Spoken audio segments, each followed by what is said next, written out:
The moment I pressed play, my world crumbled. Your husband is a beta male, devoid of drive and ambition.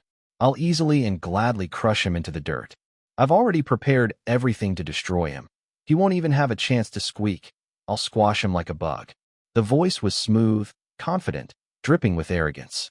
I recognized it instantly. Chase, the guy my wife, Lauren, had always claimed was just a friend. I sat there in my home office, gripping the small recorder so tightly my knuckles turned white. My breath came in sharp bursts, my chest rising and falling like I had just run a marathon. I didn't know how long I stayed frozen, listening to that bastard mock me, taunt me, tell my wife how pathetic I was. And then I heard Lauren's laugh. Soft at first, then louder, playful, sultry, the kind of laugh she used to have for me when we were younger, before her eyes started glossing over whenever I spoke, before her phone became more important than our dinners together. Chase, don't be so mean, she said, but there was no real protest in her voice. She was enjoying it. The next words cut deeper than any knife. He's too stupid to see what's in front of him. I could have danced naked in front of him, and he'd still believe I'm the perfect little wife. He actually thinks I'm out shopping right now. A wave of nausea hit me so fast I had to grip the desk. My heart pounded in my ears. My temples throbbed. I forced myself to keep listening. You've got him right where you want him, babe, Chase said. We'll take everything from him, and he won't even know what hit him. Lauren sighed dramatically. He's such a doormat. I don't even have to try anymore. Just bat my lashes, throw in a fake apology, and he folds. Honestly, I get bored sometimes. No challenge, no fire. Just a sad little puppy who wants my attention. I stopped the recording. I couldn't listen anymore. My hands trembled as I placed the recorder on the desk. The rage that bubbled up inside me wasn't the kind that came in hot, fiery bursts. It was cold, calculating, a force I had never felt before. They thought I was weak. They thought I wouldn't fight back. They thought wrong. I sat in my chair, staring at the recorder like it was a live grenade. My mind raced. My heartbeat was an erratic drum pounding in my ears. Every word Lauren had spoken replayed in my head, each syllable slicing through the memories I had of us. Our wedding day, the nights we spent laughing until our stomachs hurt, the moments I thought meant something. Now I knew the truth. Lauren didn't just betray me. She mocked me, humiliated me, and planned to take everything from me. And Chase? He wasn't just some affair partner. He was my enemy, a man who believed I was weak enough to be trampled underfoot. A part of me wanted to storm out of the house, find them, and put Chase's face through the nearest wall. But that wasn't enough. That was what they expected, an emotional, broken man lashing out like a fool. No, I wasn't going to lose control. I was going to make them regret underestimating me. I grabbed my phone and scrolled through my contacts until I found the one person I knew would understand. Ethan, I need your help. Ethan had been my best friend since college, a lawyer who made his living tearing apart people who thought they were smarter than him. When I explained the situation, there was a long silence on the other end of the line. You sure you want to play this smart? He finally asked. What do you mean? You could go the typical route, divorce, take her to court, fight for your share of everything. Or, he paused, or you could do this my way, the way that ensures she leaves with nothing but regret. I exhaled slowly. Tell me. First, don't let her know you know. I clenched my fist. The idea of pretending, of looking Lauren in the eye and acting like nothing had changed, made my stomach churn. But I forced myself to stay focused. Second, gather everything. Bank statements, joint accounts, assets, texts, anything that proves she's been cheating and planning to screw you over. I glanced at the stack of financial documents in the drawer next to me. I had never been the kind of guy to dig through my wife's things, but now I was done playing the trusting husband. And third, I asked, you set the trap. Make her believe she's winning. Let her think she's outsmarted you. Then, when she least expects it, Ethan chuckled darkly. You take it all away. I let the words settle in my mind. My jaw tightened. My rage was no longer blind. It was sharp, focused. Lauren thought I was a fool. She thought I was weak. She was about to find out exactly what I was capable of. That evening, Lauren came home as if nothing had happened. She walked into the house with shopping bags dangling from her hands, flashing me an easy smile. Hey, babe, she said, placing a soft kiss on my cheek. I felt her lips, warm and familiar, and had to fight the urge to recoil. This woman had spent the afternoon in another man's arms. She laughed at me behind my back, and now she was pretending. Hey, I replied smoothly, forcing a casual tone. How was shopping? Her expression didn't flicker. Exhausting. You wouldn't believe how crowded it was. Took me forever to find what I wanted. I nodded, studying her. If I hadn't heard that recording, I might have believed her. She set the bags down and stretched, her shirt riding up slightly as she arched her back. A move she used to do when she wanted my attention. I gave her nothing. I'm going to take a shower, she said, already heading for the stairs. I watched her go, my mind a whirlwind of thoughts. Step 1. Don't let her know I know. I picked up my phone and sent a single text to Ethan. It begins. Over the next week, I became an actor. I still kissed her goodbye in the mornings. Still sent her texts asking how her day was. Still listened to her talk about her shopping trips. But behind the scenes, I was building my case. I copied every financial statement I could find. She had been moving money into a separate account, one I hadn't noticed before. I dug deeper and found messages, texts she had tried to delete, emails that hinted at plans far worse than I imagined. Lauren wasn't just cheating. She was preparing to leave me after draining me dry. The prenup we signed years ago protected some of my assets, but she had been working around that. If I had done nothing, I would have woken up one day to find my bank accounts emptied and divorce papers on the table. I clenched my jaw. Not happening. Then, there was Chase. I found his address, his job, his social media. I learned everything about him, his past relationships, his money problems, his weaknesses. If he wanted war, he was going to get one. And Lauren? She would be collateral damage. The real test came when I followed her. She left the house dressed to impress. Heels, tight dress, hair styled to perfection. I stayed a few cars behind, my hands gripping the wheel as she pulled up to a high-end hotel. I watched her walk inside without a second thought, her phone in her hand, texting someone. I already knew who. I parked and grabbed my phone. A few minutes later, a sleek black car pulled up, and Chase stepped out, grinning like he owned the world. He checked his reflection in the car window, adjusted his shirt, then strolled inside. I sat there, breathing slowly, watching them disappear into the hotel together. I could have stormed in. I could have confronted them. But I wasn't done playing my part yet. Instead, I pulled out my phone and took the first of many pictures. Evidence. Proof. Fuel for the fire I was about to unleash. They thought I was weak. They were about to learn otherwise. Sitting in my car outside that hotel, I gripped my phone like a weapon. The screen glowed with undeniable proof. Lauren and Chase walking in together, their body language screaming intimacy. The casual touches, the way she tilted her head when she laughed at whatever smug thing he whispered to her. I snapped more pictures, zooming in, making sure every detail was crystal clear. They disappeared through the entrance, and my gut twisted in ways I couldn't ignore. This was it. The confirmation I needed. A part of me still felt that lingering, pathetic hope. Maybe there was another explanation. Maybe I had misunderstood. But no, I wasn't that naive anymore. The recording had been enough, and this was just icing on the poisoned cake. I inhaled deeply, fingers flexing against the steering wheel. Now came the real question. How far was I willing to go? I checked my phone. Ethan had already responded to my last message. Ethan, you got what you need? Me, more than enough. Ethan, good. Next step, control the narrative. We can't let her flip this on you. No confrontation yet. You need to prepare. He was right. If I lost control now, Lauren could spin the story however she wanted. Women like her, manipulative, self-serving, cold, knew how to play the victim when it suited them. If I charged in, yelling, accusing, demanding answers, she'd twist it. She'd cry, she'd gaslight, she'd make me look like the problem. No, that wasn't happening. I had to dismantle her slowly. Let her think she was winning. Let her dig her own grave. So I did the hardest thing I had ever done. I started the car and drove home. Lauren walked in later that night, her face glowing with satisfaction. She was too good at this, too comfortable lying, too skilled at pretending nothing was wrong. She dropped her bag on the counter and stretched, letting out a soft sigh. Such a long day, she murmured. I turned to her, forcing a warm smile. Yeah? Get everything you needed? Her eyes flickered for half a second. Attell. Yep, she said, voice light. You know how it is, shopping all day. She ran a hand through her hair, moving toward me like she hadn't just spent hours betraying me. Missed you, though. I nearly laughed in her face. Instead, I kissed her cheek. Missed you too. If she noticed the way my fingers tightened briefly on her arm, she didn't react.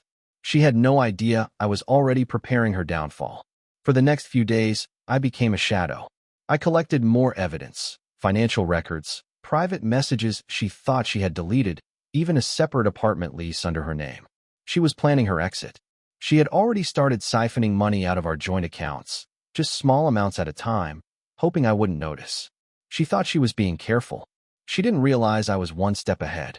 Then, there was Chase. I started looking into his life deeper. He wasn't just some random guy. He was a predator, a professional manipulator. He had done this before, multiple times.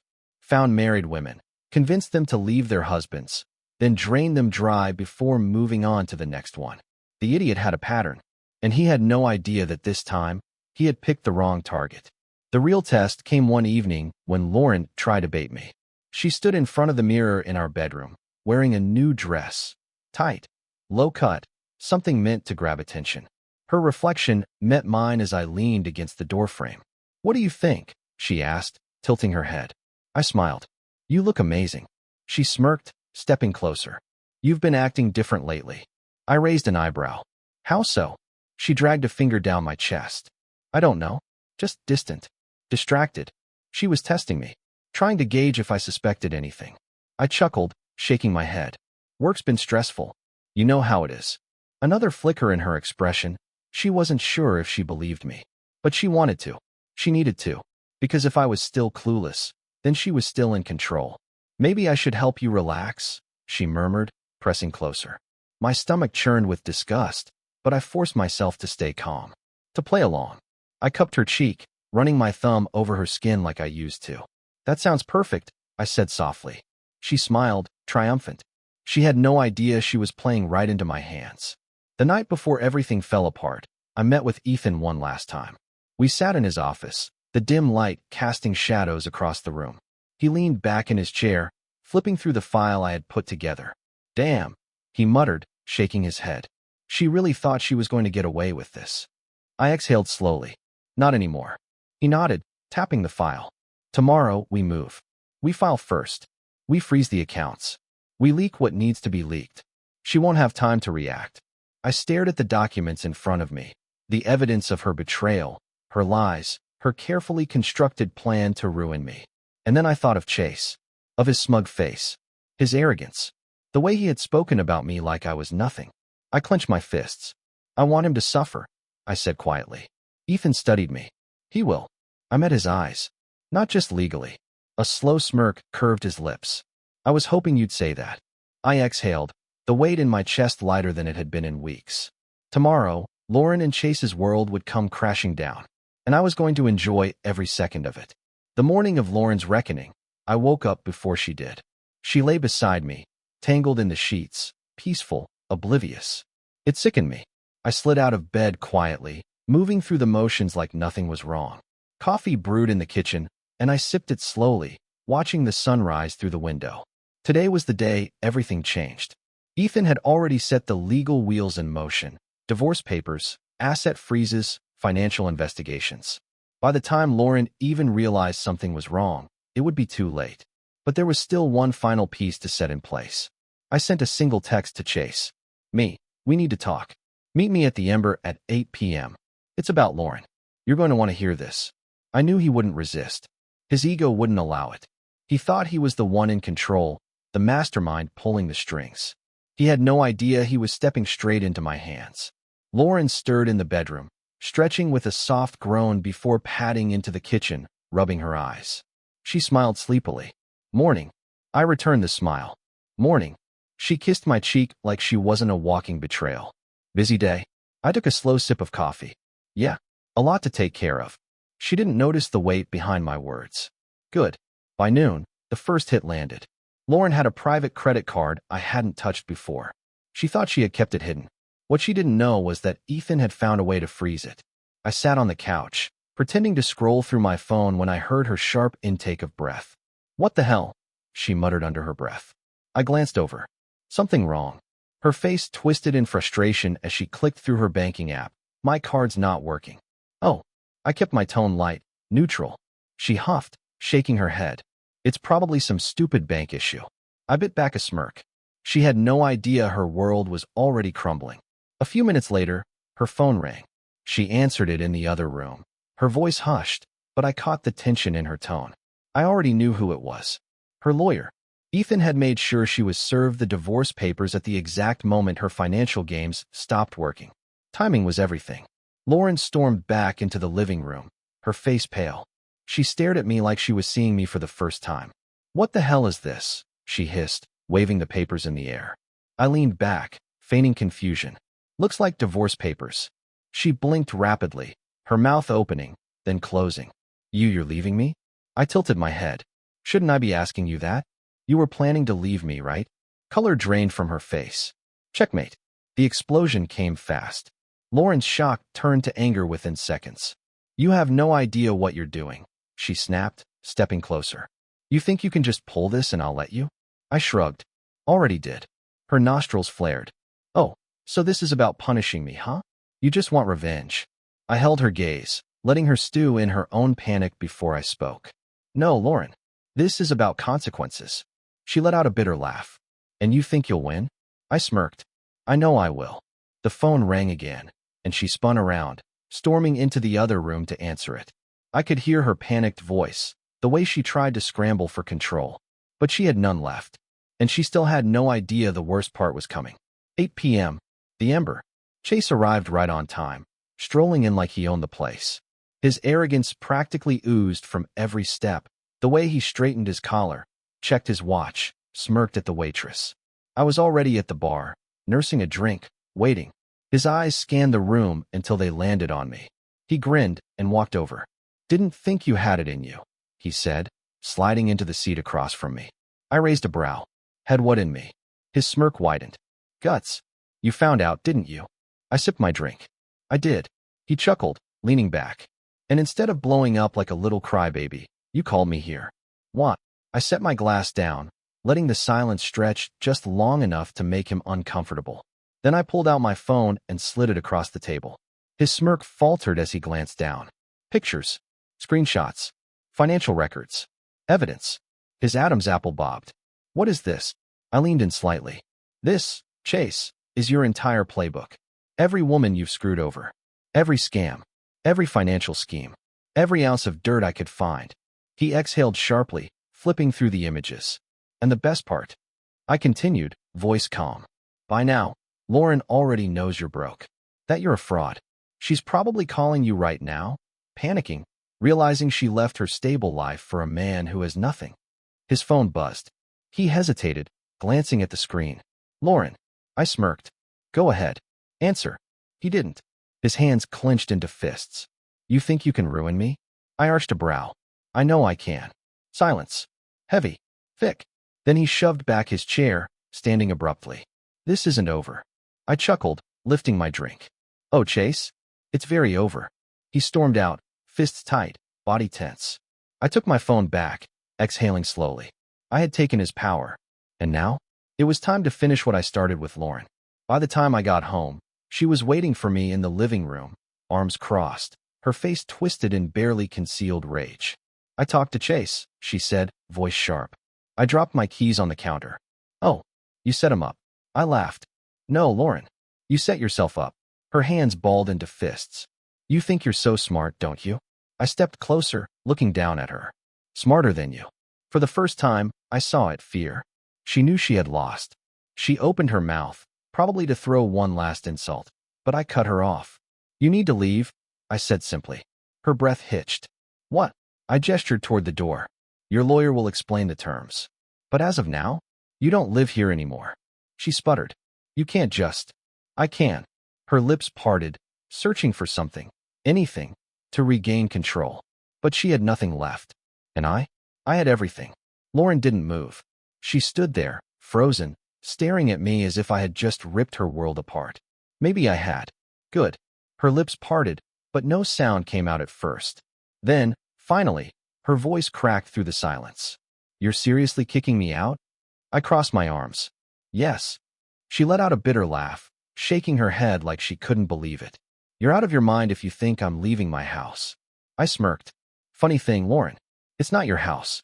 It's mine. The deed's in my name. The mortgage? Paid with my money. And the prenup you signed? That makes sure you get exactly nothing. Her face twisted in rage. You manipulative piece of... I cut her off. Don't waste your breath. You played the game. And you lost. She took a step closer, voice dropping into a venomous whisper. You think you've won? You think you've ruined me? I'll fight you, Daniel. I'll take you for everything. I chuckled, slow and deliberate. Lauren, you are the one with nothing. Chase, he's finished. He can't help you. Your bank accounts? Frozen. Your reputation? About to go up in flames. What exactly do you think you have left? Her hands balled into fists, her nails digging into her palms. She was unraveling, her perfect little world crashing around her, and for the first time, she had no backup plan. No escape route. I had taken it all away. She swallowed hard. You can't just throw me out like trash. I tilted my head. Then maybe you should have thought twice before treating me like trash. Her phone buzzed. She yanked it out of her pocket, checking the screen. Whatever she saw made her expression darken. I already knew. The fallout had begun. The texts from her so-called friends, pulling away. The whispers. The rumors. The realization that she wasn't going to walk away from this unscathed. I leaned against the counter, watching her break apart. You have an hour, I said, my voice calm. Then I'm calling security. She snapped her head up. You wouldn't dare. I smiled. Try me. A long silence stretched between us. Then, finally, she exhaled sharply and stormed toward the bedroom, slamming the door behind her. Good. It was over. She left with 2 suitcases and nothing else. No goodbyes. No final words. Just a glare full of hatred as she dragged her bags out the door and into the night. I stood in the doorway, watching until she disappeared, the weight of months of betrayal, lies, and anger finally lifting off my shoulders. She was gone, and I was free, but freedom wasn't enough. I wasn't done. Lauren had taken a wrecking ball to my life, my trust, my dignity. She had played me for a fool, and I wasn't the kind of man to just let that slide. There was one last piece left to play, and it involved Chase. I made the call the next morning. Ethan, I said, sipping my coffee. Let's finish him. My lawyer chuckled. Already ahead of you. Chase had left a trail of destruction far beyond just me. Dozens of women. Fraudulent business deals. Hidden debts. It didn't take much to expose it all. By noon, reports were circulating online. Screenshots of his financial scams. Stories from women he had used and discarded. Even his old business partners turned on him the moment they saw the opportunity. By the end of the day, Chase was done. Bankrupt. Exposed. Destroyed.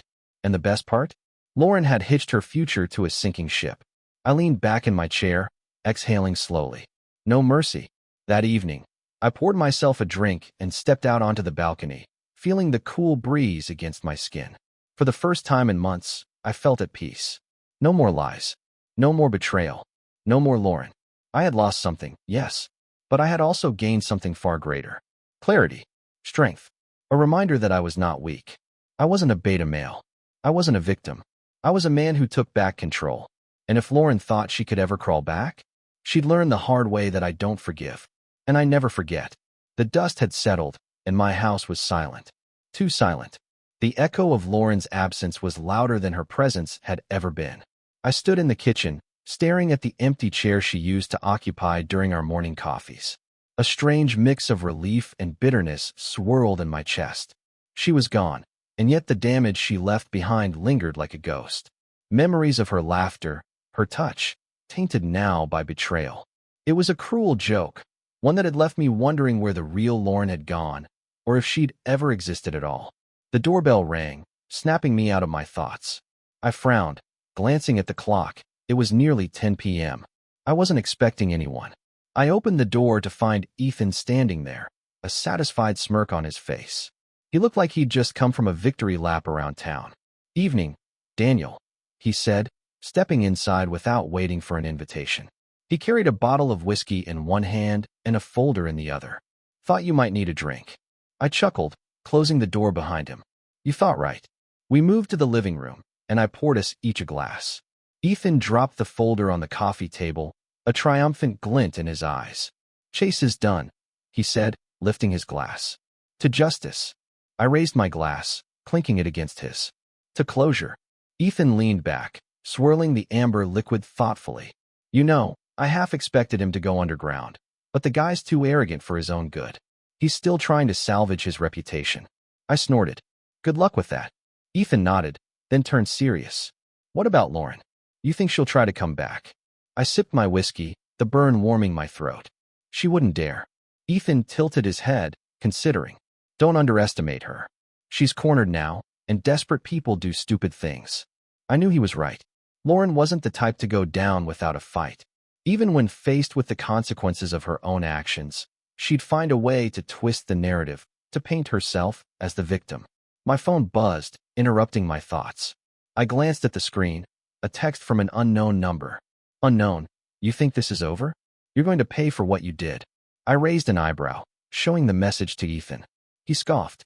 Charming. Sounds like Chase's style. Or Lauren's, I muttered. Ethan leaned forward, his eyes sharp. Either way, they're grasping at straws. They're losing, and they know it. I nodded, but the unease lingered. Chase might have been exposed, but that didn't mean he was out of the game. People like him always had another card to play. And Lauren? She was dangerous in a different way. She knew me, my habits, my weaknesses. She'd been in my life for so long. I'd almost forgotten what it felt like to have someone who truly had my back. Ethan seemed to read my thoughts. He clapped a hand on my shoulder. Relax, man. You've already won. They're just making empty threats. I forced a smile. Yeah, you're right. But deep down, I wasn't so sure. The next day, I decided to take back my life. I went to work, focusing on the projects I had neglected while dealing with Lauren's betrayal. I threw myself into productivity, using the routine to distract from the chaos. But the quiet moments, the drive home, the empty evenings, were filled with nagging paranoia. Every creak in the house made me tense. Every unknown number on my phone had me on edge. Lauren's presence lingered like a shadow, a reminder that this wasn't over. A week later, I got the call. It was late, past midnight, and my phone buzzed insistently, the screen lighting up with a number I didn't recognize. I answered groggily. Hello. A familiar voice sneered on the other end. Daniel. Long time no see. My blood ran cold. Chase. He chuckled, low and dark. Miss me. I gripped the phone tighter, my heart pounding. What do you want? Just a friendly warning, he drawled. You think you're so smart, exposing me like that. But you've made a big mistake. I forced myself to stay calm. The only mistake I made was not dealing with you sooner. He laughed, a chilling sound. Big talk for a dead man walking. Anger surged through me, but I kept my voice steady. You're all bluff, Chase. You've got nothing. Oh, but I do, he said smoothly. You didn't think I'd let you get away with this, did you? You and your little lawyer friend? You're in over your head. I clenched my jaw. I'm not afraid of you. You should be, he hissed. Because when I'm done with you, you'll wish you'd never crossed me. The line went dead. I stared at the phone, a cold dread settling in my stomach. This wasn't over. Chase wasn't just a manipulative playboy. He was dangerous. And if he was willing to threaten me directly, then he had something up his sleeve. I needed to be ready. I called Ethan first thing in the morning, relaying the conversation. He listened quietly, then sighed. Figures. Guys like him don't go down without a fight. So what do we do? I asked. He was silent for a moment. Then his voice turned grim. We hit back harder. If he wants a war, we'll give him one. And just like that, my brief sense of peace shattered. I had started this journey looking for justice, for closure, but now, it was clear this fight wasn't going to end cleanly. Chase had escalated. And Lauren? She was nowhere to be found. The storm was brewing again, and this time, I was ready to do whatever it took to end it. The city never sleeps, and neither did my mind. Chase's call had rattled something deep inside me. Not fear, but a sharp-edged awareness that the battle wasn't over. The man was a cockroach, surviving against all odds, scurrying in the shadows. I had crushed his reputation, exposed his lies, and yet he still thought he could crawl back and strike. I wasn't about to let that happen. Ethan and I spent the next few days preparing. Every move Chase made, we tracked. Every connection he tried to re-establish, we severed. His bank accounts? Seized. His last-ditch business efforts? Crumbled before they could even take off. I thought we had him backed into a corner. Then Lauren came back. It was late, just past 11. The night was thick with the smell of rain, the distant hum of traffic filling the empty spaces between my thoughts. A knock at the door. Soft, hesitant. I wasn't expecting anyone. I checked the security feed. Lauren. She stood outside, arms wrapped around herself, looking small, fragile. The picture of a woman who had lost everything. I exhaled slowly, my fingers hovering over the lock. Every instinct told me to walk away, to let her stand in the cold where she belonged. But something about the way she stood there, motionless, staring at the door like she wasn't sure if she even had the right to knock again. It made me hesitate. I opened the door. She looked up, eyes glistening with unshed tears. Daniel. I said nothing, leaning against the doorframe, arms crossed. She swallowed hard. Can I come in? I stared at her, letting the silence stretch, letting her feel the weight of the decision she had no right to make anymore. Then, finally, I stepped aside. She walked in slowly, as if stepping into a house she no longer recognized. Her eyes darted around, maybe searching for some sign that she still belonged. She didn't. I closed the door and turned to face her. What do you want, Lauren? She flinched at my tone, but quickly masked it with a shaky smile. I made a mistake. I let out a humorless laugh. You don't say. She took a deep breath. Daniel. She hesitated, wringing her hands together. Chase lied to me. He promised me a future, but he was using me the whole time. When things went south, he cut me off. He's ruined. And now, I have nothing. I tilted my head. And you think that's my problem? Tears welled in her eyes. I was wrong. I see that now. Her voice broke, and she covered her mouth, composing herself before whispering, I still love you. I stared at her, my face unreadable. Is that so? She nodded, stepping closer. I was blinded by the excitement, by the lies he fed me. But I see now that I made the biggest mistake of my life. You were always the best thing that ever happened to me. I almost laughed at the absurdity of it. She actually believed she could waltz back into my life with a few crocodile tears and a flimsy apology. You don't love me, Lauren, I said coldly. You love what I had. And now that you have nothing, you think I'll be your safety net. Her lip trembled. That's not true. It is, I interrupted. If Chase had money, if he still had power, you'd still be with him. You're only here because you lost. And now you want me to fix it. She shook her head violently, tears spilling down her cheeks. No, I swear I stepped closer, my voice lowering. Do you even hear yourself? You betrayed me, lied to me, humiliated me, and now you think a few tears will undo all of that. She broke completely then, sobbing, hands clutching at my shirt. I have nothing, Daniel. I don't know what to do. Please, just give me one more chance. I looked down at her, the woman I once thought I'd spend my life with, and all I felt was emptiness. She had made her choice. Now it was time for mine. I gently pried her hands off me. You're right about one thing, I said. You have nothing, and that's exactly what you deserve. Her eyes widened in horror. Daniel, please. I opened the door. Get out. She stared at me, shaking, like she couldn't believe it. You don't mean that. I nodded toward the door. I do. Now leave. She hesitated for a moment, but then her expression hardened. The act dropped. The pleading, broken woman vanished, replaced by the real Lauren, the one with cold, calculating eyes. You'll regret this, she spat. I smirked. I doubt it. She lingered for a moment, waiting for me to change my mind. When I didn't, she turned on her heel and stormed out. I closed the door behind her. It was done. For real this time. The next morning, I got another text. Unknown. You made a big mistake, Daniel. Watch your back. I exhaled sharply. Lauren and Chase. Two rats scurrying in the same gutter, still clinging to the delusion that they could take me down. I texted Ethan. We need to end this. For good. His response was immediate.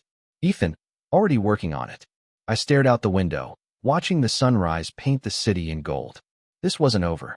But soon, it would be. Lauren's warning rattled in my head like a distant storm, a low and ominous threat that I couldn't ignore. I wasn't naive enough to think Chase would take his downfall gracefully. The man had lost everything. His money, his reputation, and worst of all, his control. That made him dangerous. Desperate men didn't think rationally. They struck from the shadows, clawing for anything that would make them feel powerful again. I had no intention of giving him that chance. I called Ethan. You got something? I asked. His voice was calm but sharp, like the edge of a blade. Yeah, Chase has been making moves. Quiet ones. He's trying to pull together enough cash to disappear, maybe even leave the country. I exhaled slowly. Not good enough. I need to know what he's planning before he gets the chance to run. There was a pause. Then Ethan said, I might have a way, but it's risky. I'm listening. The plan was simple in theory. Flush Chase out, corner him, and make sure he never had the chance to come back swinging. Ethan had a contact, a guy who worked in the underground circles Chase had started dipping into. He fed Chase a lead: fake money laundering, quick cash, an easy escape route. The kind of desperate opportunity only a man with his back against the wall would take. It worked. Within 24 hours, Chase took the bait. He was meeting the investor in an abandoned warehouse on the east side of town. Alone. This was my chance. The night air was thick with anticipation. The warehouse loomed ahead, all rust and decay, an empty husk that had long since been forgotten by the city. I moved silently, my footsteps swallowed by the darkness. Ethan was in position, covering the exits, watching from a distance. Inside, Chase was pacing. Nervous. He checked his phone, his fingers twitching. He thought he was here to make a deal. He had no idea he had walked into a trap. I stepped forward, letting the sound of my footsteps announce my arrival. Chase turned sharply, his eyes widening in shock before narrowing into a sneer. Well, if it isn't the beta husband. I smiled, slow and cold. Miss me? His jaw tightened. What the hell are you doing here? I could ask you the same thing. He scoffed, but there was tension in his stance. Business. Not that you'd understand. I took another step closer. Oh, I understand perfectly. You're scrambling. Desperate. Running out of options. Chase's smirk faltered. Just a flicker, but I caught it. You think you won? He said, voice low and dangerous. You think you can just waltz in here and gloat? I tilted my head. No. I came to finish this. He laughed, a hollow, bitter sound. You already ruined my life. Took everything. What else is there? I let the silence stretch, watching him squirm. Then I said, Lauren came to see me. His whole body stiffened. Liar. Begged me to take her back? I continued, voice calm. Said you used her. That she had nothing now. His nostrils flared. She wouldn't. She would. And she did. For the first time, real panic flickered in his eyes. I smiled. Let me guess. She was your last play, wasn't she? Your last bit of leverage. But now. I shrugged. She's gone. And you? You have no one. His hands clenched into fists. I should kill you. I took another step, standing toe-to-toe with him. Try. For a second, I thought he would. His whole body was coiled, breath coming in short, angry bursts. But deep down, Chase wasn't a fighter. He was a coward. And cowards ran. He turned abruptly, storming toward the exit. But Ethan was already there. Chase skidded to a stop, his face twisting in realization. You set me up. Ethan stepped forward, his presence like a steel wall. Yeah. Chase's eyes darted between us, frantic, trapped. Then, in a last, pathetic attempt, he lunged at me. I was ready. I caught his arm mid-swing, twisting it behind his back with a sickening crack. He let out a strangled scream, dropping to his knees. I leaned in, voice cold and sharp. This is the part where you lose everything. Police sirens wailed in the distance. Chase's face drained of color. No, you wouldn't. I smiled. I did. Moments later, red and blue lights flooded the warehouse. Officers stormed in, weapons drawn. Ethan stepped back, hands raised in mock surrender. I did the same. Chase. He was still on his knees, shaking, eyes wild with fear. When the cops grabbed him, he fought. Screamed. It didn't matter. He was done. I watched from the sidewalk as they shoved him into the back of a patrol car. His eyes met mine through the window, burning with pure, impotent rage. Then the car pulled away, disappearing into the night. Ethan clapped me on the shoulder. That was satisfying. I let out a breath I hadn't realized I was holding. Yeah. We stood there for a moment, watching as the last remnants of Chase's life crumbled around him. Then Ethan smirked. So what now? I thought about it. About everything that had happened. The betrayal, the anger, the pain. And then, finally, the peace. I smiled. Now, I move on. Betrayal changes you. It sharpens you, burns away the illusions, forces you to see people for who they really are. Lauren and Chase? They thought they were untouchable, that they could play their little games and walk away unscathed. They were wrong. I didn't just survive their betrayal. I ended it. And in the end, I was free.